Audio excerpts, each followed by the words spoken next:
On today's episode of SoCal Fly Tying, Tod Suttle ties a very cool little blood midge, a fly that you would definitely want to have in your box.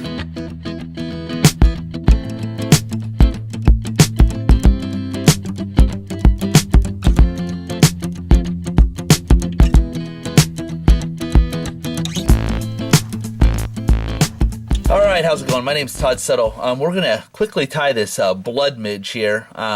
Pretty popular pattern to start the day out for a lot of stillwater people that stillwater nymph. Red is a great color for the morning. So we have a midge flash, crystal flash tail here, a red body with micro tubing, peacock curl collar, and a black bead. Okay, so go ahead and load up the bear hook here and do this tie real quick for you. So this particular hook is a size 18, and it is the 200R style hook, which I use for the blood midge. Pretty much only my blood midges I use this hook, and that is a 3/32 black nickel bead. All right, so I'm going to go ahead and start things out by just attaching my thread. Okay, and right off the bat, what I'm going to do is go ahead and attach this micro tubing. Now, when you attach this micro tubing, you're going to stretch this material as you wrap it onto the hook. And so I usually like to start I tie the material on there and I kind of pull it through, and it'll slip through from time to time, but there, it caught itself pretty good. And then as you tie it on, you kind of stretch back, and sometimes it will pull out. It's not that big of a deal, you just do it again. So as I'm tying this back, I'm stretching this material pretty good because I want to keep that body nice and slender. Okay, you can see it looks like a nice slender body there. So I'm going to tie all the way back and go ahead and attach my crystal flash tail. Again, this is Midge flash, a little bit finer material than your standard crystal flash. So I'm going to go ahead and attach that in the back. It doesn't matter how long it is coming off the back, because being that it's crystal flash, you can just cut it off. It doesn't taper or anything. So just tie that off. You got your tail on there now. Okay. And just wrap your thread all the way up to the front. I do like to make sure that I wrap enough thread on here to cover that hook shank, so that it looks red. Because if you leave that bronze colored hook on there, a lot of times it'll dull up the fly a little bit, in my opinion. Alright, so there we go, that's on there. What I'm going to do at this point is I'm going to go ahead actually and whip finish, or not whip finish, I'm just going to put a little half hitch in here, and I'm actually going to cut this thread. Okay, and the reason I'm going to do that is because I like to tie everything off with black thread, because I'm going to put a peacock herl collar on here.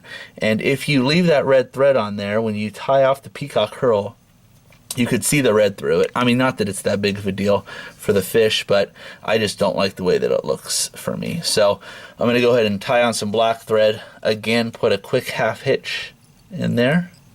And after I put that half hitch, I'm going to go ahead and hang my thread on my bobbin cradle here, because I like to use my rotary feature here on my Renzetti vise. So here we are. I'm going to go ahead and pull this material nice and tight, and you just have to experiment with this midge tubing. It will stretch quite a bit. You can really pull on it. So the harder you pull, obviously, the more slender your body is going to be. So your first couple of wraps are important, because you don't want to do anything to that tail. You don't want to make the tail bend one way or the other. So just getting that first wrap on there and making sure your tail goes nice and straight back. I'm actually going to go under it here, I think. There we go. Making sure it's nice and straight going back like that. Okay, and then I'll go ahead and start using the rotary feature of the vise, nice and tight. And then I'm just going to hold straight up in the air, and I'm just going to start wrapping this material. Now, another nice thing about this material is that it stays very slick, and a lot of the lakes that we fish here in California have algae different times of the year. So if you do run into a little bit of algae with this slick material here, the algae will just flick right off. It won't stick onto it like it would on a thread body. Okay, so you can see how nice and thin that stays all the way up. Alright, take my thread off of my bobbin cradle. Go ahead and tie it off again. That's why I switched before, because I have the black on there already now. So one thing, you got to make sure to do a few wraps here, because if you let go of that midge flash, or I'm sorry, if you let go of that micro tubing and you don't have it tied down, it will all unravel, and it's a mess because of the tension that you put on it. So you definitely have to put a few extra wraps just to make sure.